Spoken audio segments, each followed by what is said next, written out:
नमस्कार, आप देख रहे हैं गुड न्यूज टुडे। शाम के 4 बज चुके हैं। हमारे खास कार्यक्रम ये हुई ना बात के साथ मैं हूं अनंत भट्ट और आज कार्यक्रम में बात होगी खेल में भारत के स्वर्णिम काल की।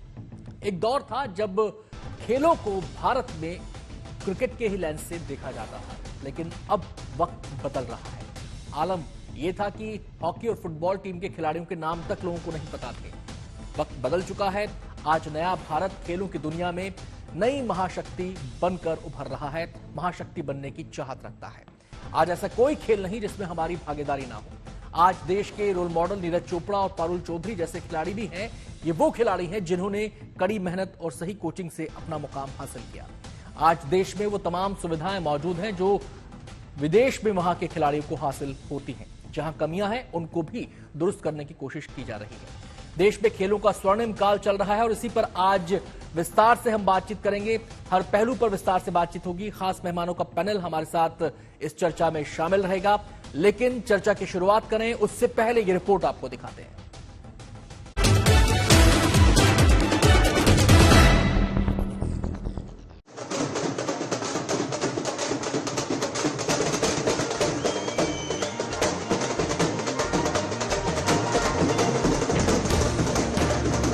ढोल नगाड़ों का शोर और फैंस के कांधे पर सवार पदक भी। मेडल जीतकर वतन लौटे इन चैंपियंस की आरती उतारी गई। उन्हें फूल माला पहनाकर सम्मानित किया गया। चीन में इतिहास रचने के बाद स्वदेश लौटने पर खिलाड़ियों का दिल्ली एयरपोर्ट पर कुछ इसी अंदाज में स्वागत किया गया।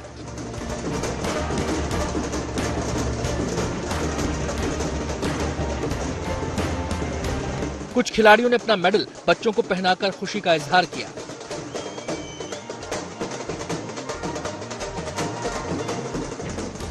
बहुत अच्छा लग रहा है। सभी गेम के एथलीट्स ने बहुत अच्छा किया। इंडिया का ओवरऑल देखा जाए तो इस बेस्ट परफॉर्मेंस है एशियन गेम्स में, तो बहुत अच्छा लग रहा है। चीन में हुए एशियन गेम्स में भारत का प्रदर्शन बेहद शानदार रहा। भारत ने एशियन गेम्स में 28 गोल्ड, 38 सिल्वर और 41 ब्रॉन्ज के साथ कुल 107 मेडल अपने नाम किए। काफी सक्सेसफुल एशियन गेम्स हुआ है, स्पेशली इंडियन टीम के लिए। आई थिंक टोटल 107 मेडल्स लेके आना, I think it's a very big thing out there.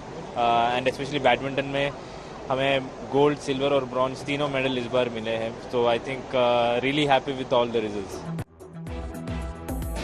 खिलाड़ियों का आत्मविश्वास और उनका हाई जोश बता रहा है कि भारत में खेलों का स्वर्णिम काल चल रहा है।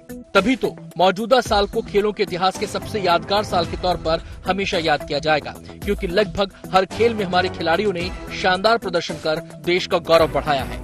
यूं तो कबड्डी, क्रिकेट, हॉकी और कुश्ती में भारत हमेशा से मजबूत रहा है, मगर अब ऐसे खेलों में भी खिलाड़ी मेडल ला रहे हैं जिनमें पहले हमारी दावेदारी को कोई गंभीरता से लेता नहीं था। इस बार के एशियन गेम्स में रोलर स्केटिंग, घुड़सवारी, नौकायन समेत कुल 16 खेल स्पर्धा ऐसी रही जिनमें भारत ने पहली बार पदक जीता है। ये केवल पदक जीत नहीं है, बल्कि खेल की दुनिया में भारत का नया जयघोष है।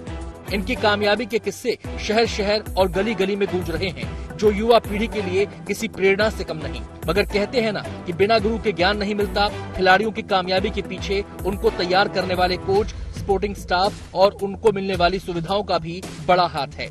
मतलब अब हमारे देश में खिलाड़ियों को उनकी जरूरत के मुताबिक इंफ्रास्ट्रक्चर मिल रहा है और अब उसके नतीजे भी सामने आने लगे हैं। आलम यह है कि खेल मंत्री से लेकर प्रधानमंत्री मोदी तक खिलाड़ियों को उनकी कामयाबी पर बधाई देते हैं और हारने पर भी उन्हें फिर से खड़े होने का हौसला देते हैं। एशियन गेम्स में 107 मेडल, 100 का आंकड़ा पार किया और इससे पहले हमारी महिला खिलाड़ी 4 वर्ल्ड बॉक्सिंग चैंपियन बनी। अंतम पंगाल और बाकी खिलाड़ियों ने हमारे अंडर 20 रेसलिंग में गोल्ड जीते। एक के बाद दूसरी खेलों में आप देखोगे लगातार भारत ने शानदार प्रदर्शन किया। बात करें क्रिकेट की तो इसकी दीवानगी हर हिंदुस्तानी के सिर चढ़कर बोलती है। एक तरफ हमारी टीम ने एशियाई खेलों में गोल्ड मेडल जीता, तो दूसरी तरफ देश में जारी क्रिकेट वर्ल्ड कप में टीम इंडिया बेहतरीन फॉर्म में नजर आ रही है।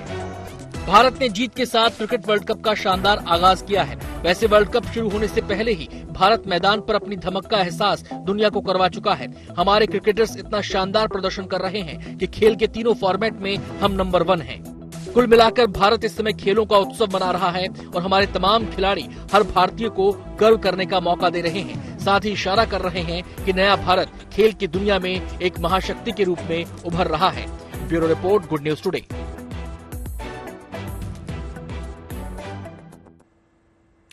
तो खेलों की दुनिया में भारत की धमक सुनाई दे रही है और केवल क्रिकेट के मैदान से ही अच्छी खबरें नहीं आ रही, बाकी भी जो खेल के इवेंट्स हैं वहां से भी लगातार हमारे खिलाड़ी शानदार परफॉर्मेंस देकर देश का सीना गर्व से चौड़ा कर रहे हैं। तमाम पहलुओं पर बातचीत होगी। हमारे साथ खास मेहमान जुड़ चुके हैं। सबसे पहले मेहमानों से आपका परिचय करा दें। हमारे साथ भारतीय हॉकी टीम के फॉर्मर कैप्टन, ओलंपियन और अर्जुन पुरस्कार विजेता जगबीर सिंह जी इस चर्चा में शामिल रहेंगे। जगबीर जी, आपका बहुत बहुत स्वागत है। इसके अलावा हमारे साथ डॉक्टर ज्योति कपूर इस चर्चा में शामिल रहेंगी, जो कि सीनियर साइकोलॉजिस्ट हैं, फाउंडर हैं मनस्थली की। बहुत बहुत स्वागत है ज्योति जी आपका भी।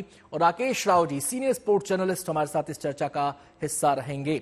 बहुत बहुत स्वागत सभी मेहमानों का। सबसे पहले मैं रुख करना चाहूंगा जगबीर जी का। जगबीर जी, ये भारत का जो खेलों का स्वर्णिम काल चल रहा है, ये मन में गुदगुदी खुशी पैदा कर रहा है आपके भी, जो परफॉर्मेंस रही उसको लेकर सबसे पहले आप क्या कहना चाहेंगे?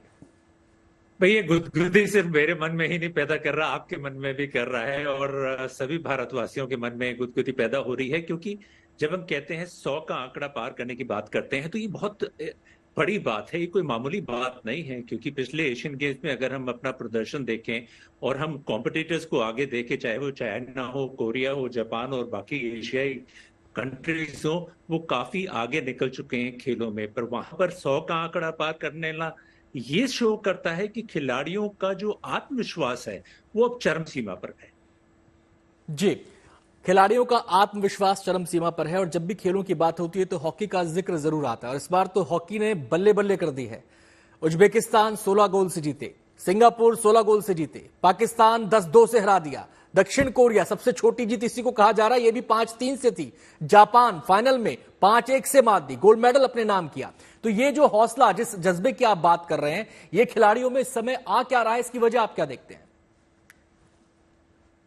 इसकी वजह सहूलियत है, मैं कहूंगा फैसिलिटीज, जो टाइमली फैसिलिटीज और डिसीजन जो federation, ministry of sports, sports authority of India और सरकार ले रही है खिलाड़ियों के हित में, जो इंफ्रास्ट्रक्चर प्रोवाइड कर रहे हैं, जो कोचेस, सपोर्ट स्टाफ, जो मेंटल ट्रेनर्स, जो साइकोलॉजिस्ट, जो वीडियो एनालिस्ट, जो चीजें खिलाड़ियों को चाहिए, चाहे वो उनका एक्सपोजर हो बाहर की दुनिया में, चाहे वो समय समय पर कंपटीशन अवेलेबल कराना हो, चाहे उनका ट्रैवल हो, चाहे उनके एक्सपेंसेस हो, चाहे उनकी टॉप स्कीम के अंतर्गत फाइनेंशियल सपोर्ट हो, ये सारी चीजें जब सरकार देख रही होती है तो खिलाड़ी का ध्यान सिर्फ अपने खेल की तरफ रहता है। उसको लगता है कि बस बाकी चीजों से मैं निश्चिंत हूं, अब मेरा फोकस इस मेडल की तरफ है, अब मेरा फोकस अगले मेडल की तरफ है। और यही वजह रही है, अगर आप हॉकी का पिछले सालों में प्रदर्शन देखें तो अब विश्व में तीसरे नंबर पर हैं। बहुत अरसे बाद, बहुत सालों बाद वो ग्लोरियस मोमेंट भारतीय हॉकी में वापस आया है।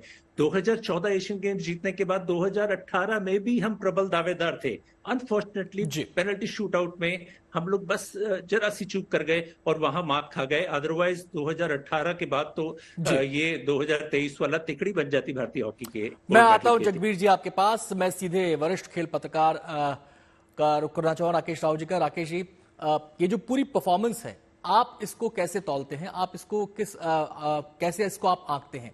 ये शानदार परफॉर्मेंस है या फिर अभी आपको लगता है कि अभी और भी बहुत कुछ अचीव हम करने वाले हैं? देखिए, जाहिर सी बात है कि बहुत कुछ अचीव करने वाले हैं, लेकिन अभी हम ये बात करेंगे कि पिछले 5 सालों में अगर हम 70 से ऊपर आके 107 पे आ गए तो ये 50% से भी ज्यादा का इंप्रूवमेंट है जी। 70 का अगर हम 50% ले लें तो 35, हमने 37 एक्स्ट्रा मेडल्स जीते हैं। तो बाइशिया नंबर अगर हम ये देखें तो ये तो खैर परफॉर्मेंस अच्छी है ही है। और भी चलिए इसको और अच्छी तरह देखें तो पिछली बार हमारे जो इतने भी 70 मेडल आए थे, ये 18 गेम्स में आए थे जी। अब वो 18 से ऊपर हो गया, अब हो गया है 22 डिसिप्लिन से हमारे पास मेडल्स आ रहे हैं। ये एक बहुत ही एक अच्छा एक साइन है। जैसा आपने कहा कि गुंजाइश क्या है, ऑफ कोर्स गुंजाइश तो खैर बहुत है, क्योंकि देखिए ये सारे हमारे मेडल आए हैं जबकि हमारे पास अच्छे जिम्नास्ट और अच्छे स्विमर नहीं है। ये दो का मैं नाम इसलिए ले रहा हूं क्योंकि जितने मेडल्स जिम्नास्टिक्स एंड स्विमिंग में हैं उतने बाकी डिसिप्लिन्स में होते नहीं है, एथलेटिक्स को छोड़ के। तो क्योंकि हमारे पास ये दोनों में कुछ भी नहीं है दिखाने के लिए, उसके बावजूद अगर हम 100 का आंकड़ा पार कर पाए तो ये तो जाहिर सी बात है कि हमारे बहुत सारे लोग बहुत अच्छा कर रहे हैं। और उसकी बड़ी वजह निशानेबाजी रही, 22 मेडल्स वहां पर, एथलेटिक्स में 29 मेडल हमने जीते। तो ये जो दो खेल हैं, ये क्या हमारे फोर्टे बनते जा रहे हैं? देखिए, शूटिंग की बात मैं तो ये कहूंगा कि शूटिंग में हमारा पूरा साल हमारी परफॉर्मेंस अच्छी रहती है जी। प्रॉब्लम क्या है इस स्पोर्ट के साथ? प्रॉब्लम मतलब जो स्पोर्ट की सच्चाई है वो ये है कि एक प्रिसिशन स्पोर्ट है। अब प्रिसिशन स्पोर्ट का मतलब ये है कि आप चाहे पूरा साल अच्छा करते जाएं, जिस दिन आप एशियन गेम्स में, कॉमनवेल्थ गेम्स में, अभी तो खैर कॉमनवेल्थ गेम्स से वो मतलब शूटिंग हटा दिया है, या फिर ओलंपिक्स में, पिछले 2 ओलंपिक्स में हमारे शूटिंग में कोई मेडल नहीं। वो इसलिए भी है क्योंकि जब बड़ा कोई अवसर ऐसा आता है जहां पे कि हम वर्ल्ड कप विनर्स हैं, वर्ल्ड के हमारे पास वर्ल्ड रिकॉर्ड होल्डर्स भी हैं, कुछ वर्ल्ड नंबर 1 है शूटिंग में, उस दिन अगर आपने परफॉर्म नहीं किया तो फिर आप मेडल के दौर से आप बिल्कुल हट जाते हैं, दूर हो जाते हैं। यहाँ कम से कम वो नहीं हुआ, क्योंकि इंपॉर्टेंट चीज ये है शूटिंग जैसे इवेंट में, जैसे आपने कहा कि हमारे पास 22 मेडल्स आए हैं, बिल्कुल आए हैं, लेकिन इसमें हम फाइनल पहुंचे हैं बहुत में। ये एक अच्छा साइन है, क्योंकि पहले हम ये कहें कि पहले फाइनल पहुंचेंगे कि नहीं पहुंचेंगे, पहले हम लोग शुरू से कहते हैं हमारे शूटिंग में इतने मेडल आ जाएंगे, बिल्कुल एक अंदाजा रहता है, लेकिन उस दिन पहले आप फाइनल पहुंचिए, उसके बाद कहिए कि हाँ साहब अब हमारे मेडल चांसेस क्या है। सिमिलरली एथलेटिक्स में हमारी पोजीशन मतलब जो है परफॉर्मेंस जो है बहुत कंसिस्टेंट रही है। लास्ट टाइम 20 टेस्ट थे, इस बार 29 हो गए। जाहिर सी बात है बहुत इस पे काम हुआ है, और ये देखिए 5 साल की मेहनत है ये, और ये जो आप इंप्रूवमेंट देख रहे हैं 70 से 107, इसके लिए आपको थोड़ा और पीछे जाना पड़ेगा। जब हमने कॉमनवेल्थ गेम्स जब होस्ट किए और उसकी तैयारी चल रही थी सरकार तब भी हम 100 का टारगेट लेके चले थे, तब भी हम 100 का टारगेट लेके चले थे कि 100 प्लस लेके आना, और खिलाड़ियों ने 100 प्लस देश को दिया था 2010 में भी। ये बहुत सारे, मैं आपसे बिल्कुल सच कहता हूं कि जब ये 100 का आंकड़े की जब बात हो रही थी, मैं एक ऑप्टिमिस्ट हूं, मैं एक आशावादी हूं, लेकिन मैंने 100 की गिनती मैंने भी नहीं रखी थी। मैं सोच रहा था कि हम कहीं ना कहीं 90 और 100 के बीच में अगर आ जाएंगे, लेकिन यकीन मानिए मैं बहुत खुश हूं कि हमने 100 का आंकड़ा पार किया। जी, मैं आता हूं राकेश जी आपके पास, और बहुत सारी बातें हैं, बहुत सारे पहलू हैं इस पूरे मसले के, उन पर भी हम आपसे बातचीत करेंगे। मैं ज्योति जी का यहां पर रुख करना चाहूंगा। ज्योति जी, खेल के बारे में कहा जाता है कि ये मेंटल और फिजिकल दोनों ही स्ट्रेंथ को नापता है, दोनों ही स्ट्रेंथ को खिलाड़ी की परीक्षा वहां पर होती है। फिजिकल स्ट्रेंथ के लिए तो हम ट्रेनिंग करते हैं, बहुत सारे उसके अलग अलग आयाम हैं, लेकिन जब बात आती है मेंटल स्ट्रेंथ की, तो मेंटल स्ट्रेंथ में आपको बहुत सारी चीजों से ओवरकम करना होता है। आपके ऊपर परफॉर्मेंस का प्रेशर होता है, आपके ऊपर उस पर्टिकुलर डे का प्रेशर होता है। आप पूरे साल मेहनत करते हैं, लेकिन उस पर्टिकुलर डे आप क्या सोच रहे हैं, आप कैसे उसको जज्ब कर पा रहे हैं, ये बहुत महत्वपूर्ण होता है। तो एक फिजिकल ट्रेनिंग के साथ साथ एक मेंटल ट्रेनिंग खिलाड़ी के लिए कितनी इंपॉर्टेंट है? जैसा कि राकेश जी ने कहा कि 5 साल की मेहनत, ये बीते 5 साल की मेहनत है कि हम 50% का इंक्रीज अपने मेडल टैली में कर पाए। तो ये मेंटल स्ट्रेंथ जो खिलाड़ियों के अंदर आ रही है, इसके लिए आप इसको कितना इंपॉर्टेंट मानते हैं? बिल्कुल सही कहा आनंद आपने, और सबसे ज्यादा इम्पोर्टेंट ये अंडरस्टैंड करना है कि मेंटल स्ट्रेंथ भी एक दिन में बिल्ड नहीं होती, जैसे फिजिकल स्ट्रेंथ एक दिन में बिल्ड नहीं होती है। कहीं भी जब हमें परफॉर्म करना है, चाहे वो हमें किसी एग्जाम में परफॉर्म करना है या फिर कहीं अपने करियर में परफॉर्म करना है, तो एक उसमें कंसिस्टेंसी चाहिए होती है, और उस कंसिस्टेंसी में आप रोजमर्रा के तनाव को किस तरीके से झेल रहे हैं वो बहुत इंपॉर्टेंट है। मतलब आपकी स्ट्रेस कोपिंग कैसी है। और दूसरी चीज होती है जो अभी हम कह रहे हैं आत्मविश्वास की। जब हम पहले अपनी परफॉर्मेंसेस को देखते थे तो ये मान के चलते थे कि खेलों की दुनिया में भारत का कोई वजूद नहीं है, तो खेल सीखने वाला पहले से ही अपने आप को छोटा महसूस करके चलता था। पर जैसे जैसे हमारा इतिहास हमारा इम्प्रूव होता जाता है, हमें बताता जाता है कि हाँ लोग परफॉर्म कर रहे हैं, तो एक एज अ कंट्री हमारा आत्मविश्वास बढ़ता है, और वो आत्मविश्वास हमारी स्ट्रेस को टॉलरेट करने की कैपेसिटी को इम्प्रूव करता है। तो इसमें साइकोलॉजिस्ट और मेंटल हेल्थ प्रोफेशनल्स का रोल इसलिए आता है क्योंकि जैसे आपका फिजिकल कोच आपको इंजरीज को डील करने में, अपनी परफॉर्मेंस में आने वाले ऑब्स्टेकल्स को डील करने में गाइड कर रहा होता है, उसी तरीके से जो साइकोलॉजिस्ट्स होते हैं वो आपको अपनी रोजमर्रा की जो स्ट्रगल है मानसिक तौर पे, जब आप परफॉर्म नहीं कर पा रहे हो या परफॉर्मेंस में कोई ब्लॉक आ रहा है, तो आपको वो उसमें हेल्प कर सकते हैं। स्पोर्ट्स साइकोलॉजी एक बहुत इम्पोर्टेंट इसलिए फील्ड है, और इंसिडेंटली कुछ दिन पहले ही मेरे को एक बच्चा मिला जो स्पोर्ट्स पर्सन है और साइकोलॉजी में इंटरेस्टेड है, और उसने बताया कि वो स्पोर्ट्स साइकोलॉजी करना चाहती है, लेकिन अभी भारत में हमारे पास ये स्पेशलाइजेशन अवेलेबल नहीं है, तो बाहर जाकर करेगी। तो आई थिंक इस पे फोकस करना बहुत जरूरी है। यदि हम ऐसा करेंगे तो कोई कारण नहीं है कि इंडिया जो है एशियन गेम्स या ओलंपिक गेम्स में मैक्सिमम मेडल टैली ना कर सके। डॉक्टर ज्योति, मैं आपसे एक चीज समझना चाहता हूं कि कहते हैं कि स्ट्रेंथ के लिए सपोर्ट बहुत मायने रखता है। उसमें एक उदाहरण मैं रामायण से लेना चाहूंगा। जब हनुमान जी को समुद्र लांघना था तो उस समय स्ट्रेंथ थी, लेकिन जब उनको मॉरल सपोर्ट मिला अपने साथियों का कि आप ये कर सकते हैं, ये सपोर्ट कितना इंपॉर्टेंट होता है खिलाड़ी के लिए कि आपको रिजल्ट की परवाह नहीं करनी है, आपको परफॉर्म करना है और आप ये कर सकते हैं। ये जो सपोर्ट मिलता है ये उसकी परफॉर्मेंस में कैसे ऐड ऑन करता है? डेफिनेटली, और यही चीज हम कहते हैं कि खेल के मैदान में या युद्ध में जय बोलने वाले की जो इम्पोर्टेंस है बहुत ज्यादा होती है। तो जैसे मैंने बोला कि जैसे जैसे हमारा एज अ कंट्री कॉन्फिडेंस बढ़ रहा है और वैसे वैसे अपलॉज जो बढ़ता है। पहले का अगर हम देखें, जितनी मेरी समझ है, बहुत ज्यादा इंसेंटिव नहीं था एक स्पोर्ट्स पर्सन के लिए, बहुत ज्यादा इंसेंटिव नहीं था, लोग उनको कम जानते थे, इंफॉर्मेशन बहुत स्लो रीच करती थी। जैसे आपने बोला, पहले सिर्फ क्रिकेट की बात की जाती थी या हॉकी की बात की जाती थी, लेकिन आज की डेट में with the help of media, with the help of social media, जो प्रशंसा लोगों को मिलती है जब वो खेल में अच्छा परफॉर्म करते हैं, तो उससे एक अंदर से एक इंस्पिरेशन आती है, एक इंकरेजमेंट मिलती है कि हाँ मुझे और अच्छा करना है। क्योंकि आप जब वो सुनते हो, आपके लिए वाहवाही सुनते हो, वो आपके लिए मोटिवेटिंग फैक्टर बन जाता है।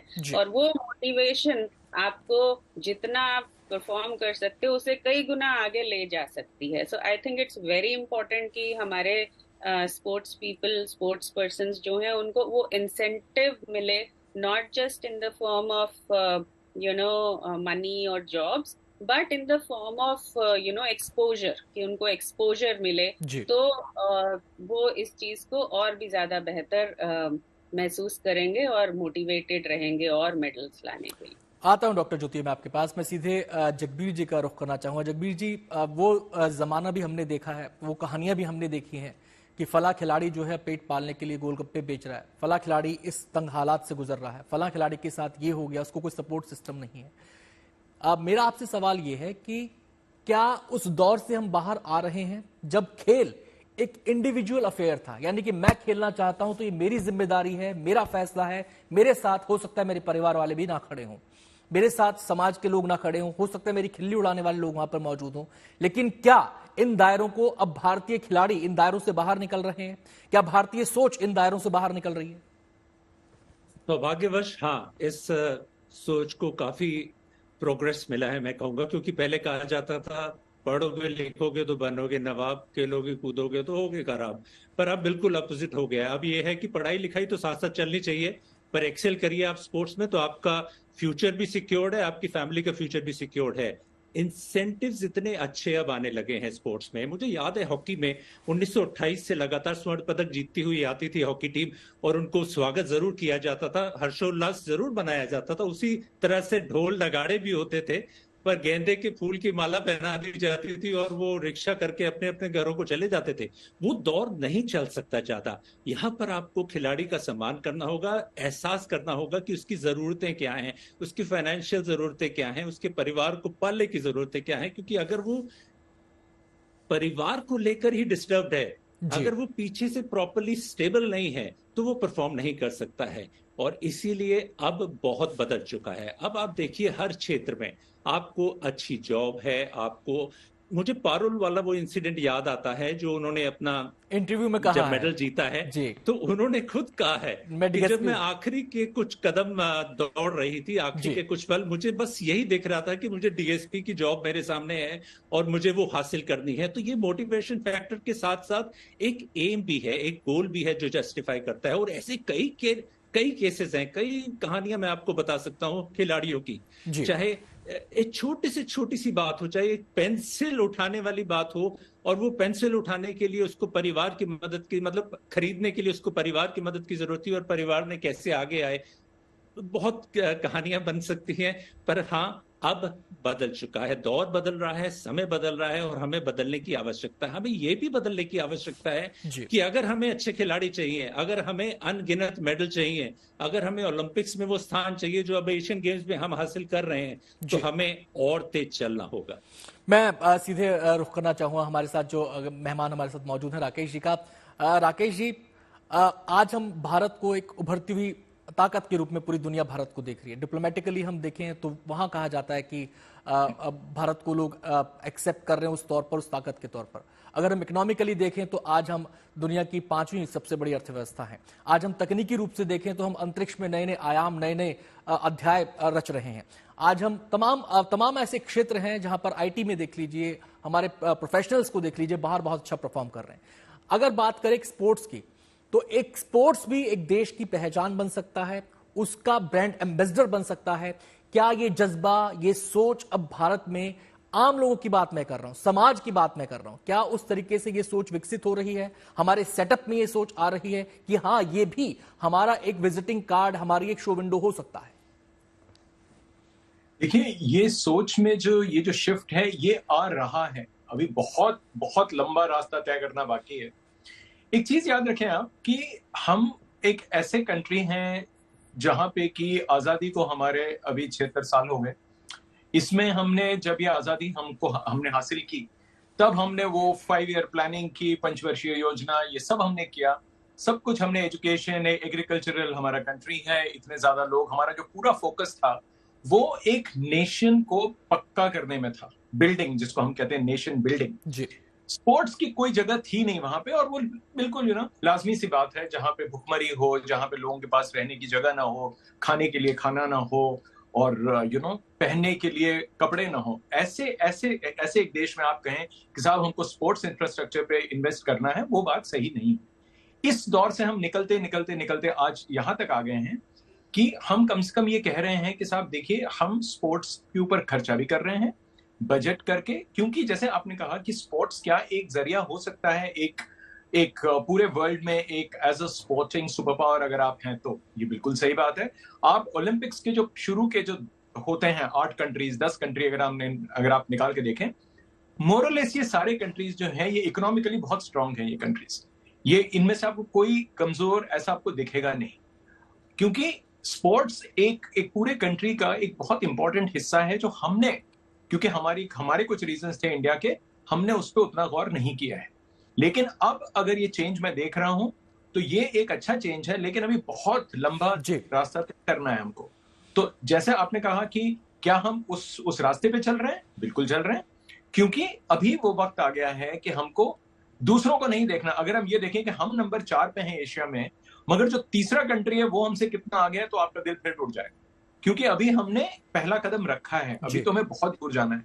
तो अभी हम कंपैरिजंस ना करें, सिर्फ अपने उस कंट्री को देखें जहां पे कि कुछ साल पहले तक, मैं कोई 15-20 साल भी अगर मैं पीछे जाऊं, तो ये कहा जाता था कि हमने इतने सालों की आजादी में हमने लोगों को रोटी नहीं दिया, कोई बात नहीं, कपड़ा नहीं दिया, कोई बात नहीं, मकान नहीं दिया, कोई बात नहीं, यहां तक कि पीने का साफ पानी नहीं दे पाए। ऐसे कंट्री में हम बोल रहे हैं कि साथ स्पोर्टिंग इंफ्रास्ट्रक्चर होना चाहिए, स्पोर्ट्स एक प्रायोरिटी होना चाहिए। ये नहीं हो सकता।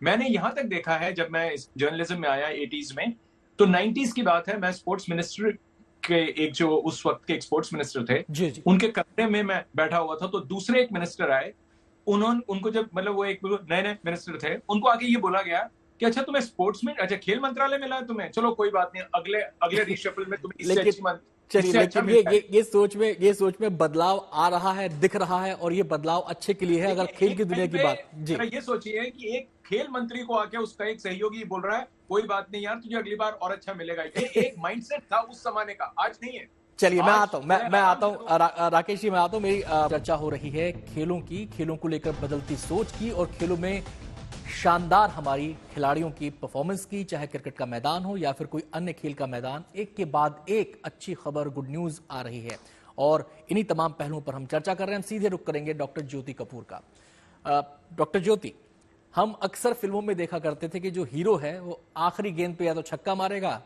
या लास्ट लैप के अंदर हारते हारते जीत जाएगा, लेकिन इस बार हमने अपनी आंखों से ये सब कुछ साकार होते देखा है। एथलेटिक्स के अंदर पारुल चौधरी का एग्जाम्पल मैं आपको देना चाहूंगा। जब आखिरी के 30 मीटर मेरे ख्याल से 30-40 मीटर का ही फासला रहा होगा जब उन्होंने रिजल्ट को चेंज कर दिया। सेकंड नंबर पे लगातार वो आ रही थी और उसके बाद वो फर्स्ट नंबर पर आई और गोल्ड मेडल अपने नाम किया। ये जो मोटिवेशन है, ये जो जज्बा है, डाई हार्ड जज्बा, जिसको कहते हैं कि आखिरी सेकंड तक हार नहीं मानना, ये खिलाड़ी के लिए कितना इंपॉर्टेंट होता है और ये जज्बा उस खिलाड़ी के अंदर कैसे भरा जा सकता है? ये उसका खुद का होता है या फिर इसमें और बहुत सारे फैक्टर्स काम करते हैं?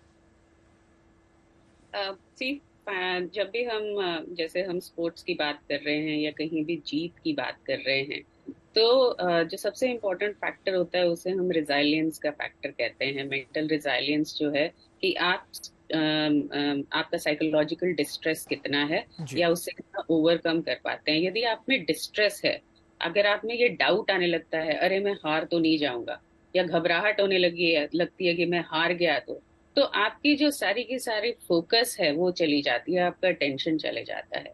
उसकी जगह अगर हमारा थॉट ये रहता है कि नहीं मुझे जीतना है, ये मैं जीत जाऊंगा, ये मैं क्रॉस कर लूंगा, तो वो फोकस जो है वो जीतने में चला जाता है, जिसे हम मेंटल रिजाइलेंस कहते हैं। तो ये वाली जो ट्रेनिंग है ये सबसे ज्यादा इम्पोर्टेंट हो जाती है जब हमारे में जीत का जज्बा आने लगता है, हार का डर नहीं रहता। जैसे अभी जसबीर सिंह जी बोल रहे थे कि अगर हमारे बैकग्राउंड में ये तनाव रहता है कि पता नहीं घर का क्या हो रहा है, पैसे मिलेंगे कि नहीं मिलेंगे, खाना कैसे खाएंगे, तो हमारा फोकस हिला रहता है। अब इधर हमारा फोकस है कि हाँ सब कुछ सेट है, नेक्स्ट मुझे क्या करना है, मुझे परफॉर्म करना है। और यहाँ पे अगर मैं श्री कृष्ण की पंक्तियों को याद करूँ तो हमारा जो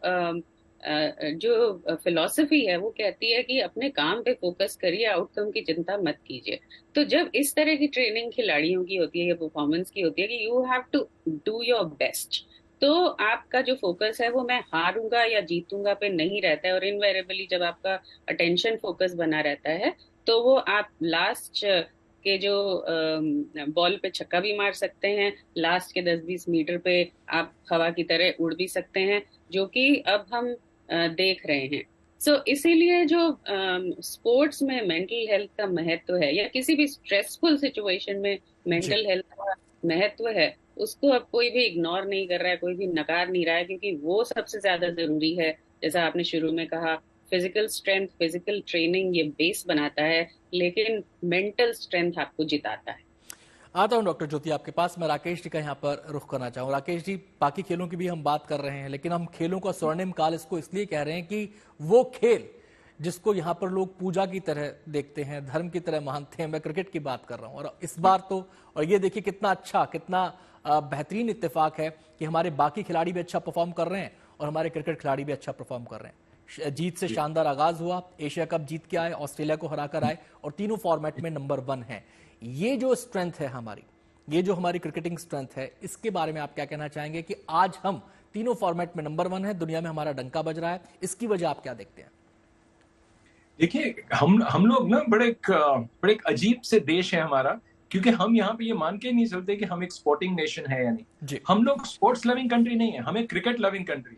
ये सबसे बड़ा प्रॉब्लम है हमारा।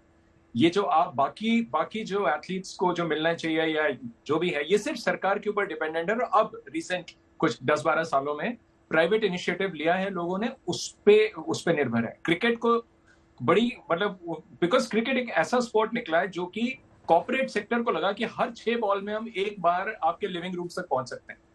तब कहीं जाके उस स्पोर्ट को ऐसा सपोर्ट मिला है जो किसी गेम को नहीं मिला है, तभी हम इतना अच्छा कर भी पाते हैं। और हालांकि वहां कंपटीशन अपना है, खैर वो जो कंपटीशन अगर लिमिटेड है तो उसके जिम्मेवार हम नहीं है, लेकिन उस लिमिटेड कंपटीशन में हमने अच्छा किया और लोगों का इमेजिनेशन जो इस कंट्री में है उसको कैच किया है क्रिकेट ने। और 1983 में जब से हम वर्ल्ड कप जीते, और हॉकी में 1980 में हम ओलंपिक गोल्ड जीतने के बाद जो 86 वर्ल्ड कप हुआ लंदन में, उसमें हम लास्ट आए। वो जो एक ट्रांजिशन था, क्रिकेट में ऊपर आए और हॉकी में नीचे गए, उसके बाद से हॉकी अपनी जगह वापस ले ही नहीं पाया है। हालांकि क्रिकेट अभी भी हम दिलो दिमाग से अगर देखते हैं, मगर हॉकी को अभी भी दिल से ही उसको याद करते हैं, चाहे जितने भी जनरेशन आए या जाएं, हॉकी दिल के काफी करीब है। प्रॉब्लम यह हो जाती है कि हम जब क्रिकेट को देखते हैं, तीनों फॉर्मेट में हम एक हैं, कंपटीशन बहुत लिमिटेड है, और बाकी कंट्रीज जो पहले अच्छी होती थी अब इतनी अच्छी नहीं है। जिस तरह हम एक टाइम पे हॉकी में अच्छे थे, एक दौर वो भी आया जब हम हॉकी में अच्छे नहीं रहे, बाकी कंट्रीज आगे निकल गई हमसे। तो ये हम जब देखेंगे, हमें चीजों को पर्सपेक्टिव में रख के देखना है, सिर्फ उसको आइसोलेशन हम नहीं देख पाते। जी, वक्त के क्रिकेट में साथ हम अभी चीजें अच्छा कर जी वक्त के साथ चीजें बदली हैं और उन बदलाव का असर भी खेलों पर पड़ता है। मैं सीधे जगबीर जी का रुख करना चाहूंगा। जगबीर जी, अभी राकेश जी ने एक इंपॉर्टेंट बात बोली, स्पोर्ट्स लविंग नेशन। क्या अब हम उस स्पोर्ट्स लविंग नेशन के दायरे में आ रहे हैं? स्पोर्ट्स प्लेइंग नेशन के दायरे में, स्पोर्ट्स प्लेइंग नेशन के दायरे में, किसी एक पर्टिकुलर खेल की हम बात नहीं कर रहे, स्पोर्ट्स प्लेइंग नेशन के बारे में, और इसके अलावा स्पोर्ट्स विनिंग नेशन के इरादे, जज्बे वाले दायरे में आ रहे हैं। कुछ हद तक हम कामयाब हो रहे हैं, मैं कहूंगा। गत 10-12 साल से मैं कहूंगा कि हाँ, अब हो रहा है, क्योंकि अब कॉमनवेल्थ गेम्स जब भारत में हुआ 2010 में पहली बार, तो एक माहौल बना। 82 एशियन गेम्स के बाद वैसा माहौल नहीं देखा था।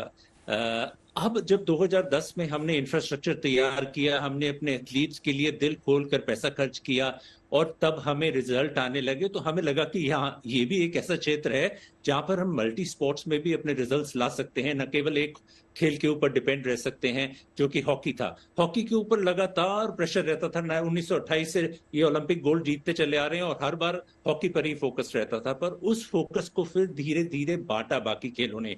जैसे कर्नल राजवर्धन राठौड़ ने जब 2004 में इंडिविजुअल मेडल जीता, उससे फर्क पड़ा। तो एथेंस में तो इंडिविजुअल स्पोर्ट्स ने जब स्टार्स जनरेट करने शुरू कर दिए, जब आइकन्स आने शुरू हो गए हर स्पोर्ट्स में, तो बच्चों में एक रुझान बढ़ा। बच्चों को लगा कि हाँ, अब थोड़ा सहूलतें बढ़ी हैं, ये हमारे आइकॉनिक फिगर्स हैं। जैसे बॉक्सिंग में विजेंदर एक बॉक्सर ही नहीं था, मैं कहूंगा एक ग्लैमर अलग सा था उनकी बॉक्सिंग के ब्रांड एम्बेसडर बन गए थे वो समय में। Colonel Rajvardhan Rathore, Beijing Olympic के बाद बॉक्सिंग के ब्रांड एम्बेसडर के तौर पर उभरे वो। जी जी जी, जैसे हम एक टाइम पर बैडमिंटन में प्रकाश पादुकोण की बात किया करते थे, फिर गोपीचंद की बात करते हैं, तो ऐसी इंडिविजुअल्स जब आने लगे हमारे खेलों में, तो अब रुझान बढ़ा है। पर अभी भी काफी सफर बाकी है। हमें ये जो अचीवमेंट है एशियन गेम्स की, इसको जरूर एंजॉय करना चाहिए, इसको जरूर चेरिश करना चाहिए, पर इस पर हम बैठ नहीं सकते, क्योंकि हर दूसरे कदम पे नई चुनौती आने वाली है, और हमारे से बहुत ज्यादा महीने दूर नहीं है ओलंपिक खेल। अगर हम देखें तो पेरिस बिल्कुल सेहत पर आन पड़ा है। मैं डॉक्टर ज्योति का यहाँ पर रुख करूंगा। डॉक्टर ज्योति, जब कोई बच्चा ये फैसला करता है कि उसे स्पोर्ट्स में जाना है, एक पर्टिकुलर खेल में उसका रुझान है, XYZ वो कुछ भी हो सकता है, एक बच्चे की साइकी है और एक स्पोर्ट्स को लेकर माँ बाप की साइकी है। अब है कि इस पे पटरी बिठाना, इसमें तालमेल बिठाना। तो ये जो साइकोलॉजिकल एक प्रकार का क्लैश कह लीजिए, अगर माँ बाप सपोर्ट नहीं कर रहे हैं, तो एक खिलाड़ी के तौर पर जब वो फिर भी अपने उद्देश्य में आगे बढ़ता है, तो ये जो सामंजस्य बिठाना, ये कितना चुनौतीपूर्ण कार्य है, और इसमें कैसे मदद की जा सकती है एक परिवार को ये समझने में कि उस बच्चे की साइकी को समझा जाए, वो क्या चाह रहा है, और उसकी जो वो है, उसका जो मनोविज्ञान है, वो उसको उस दिशा में क्यों लेके जा रहा है, कि कैसे इसमें सामंजस्य बिठाया जा सकता है।